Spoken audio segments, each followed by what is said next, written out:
तो हेलो दोस्तों, good evening. कैसे आप? उम्मीद करते अच्छे होंगे। तो देख रहे हो बाल और दाढ़ी कितना बड़ा हो चुका है।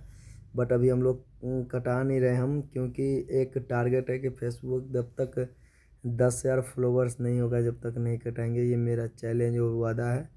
और आपको मैं बता दूं दोस्त कि वीडियो बनाने से मैं बहुत पीछे हट रहा हूँ। पता है क्यों? क्योंकि बहुत लोग सपोर्ट करना बहुत ही लो कर दिया है। जो फॉलोवर्स 5,000 6,000, उसमें लाइक 5-10 जाता है, वो भी दोस्त यार जो कंपनी फैक्ट्री में मिलता है वो।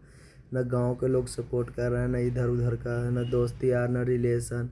कोई नहीं चाहता दोस्त कि आपको वो आगे तक देखे, तरक्की तक देखे।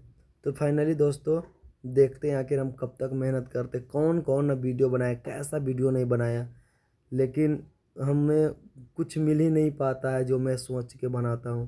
तो कोई नहीं दोस्त, बाकी इस वीडियो को सुनिए और रिप्लाई ज़रूर दीजिएगा कि आप लोग सपोर्ट कीजिएगा या नहीं।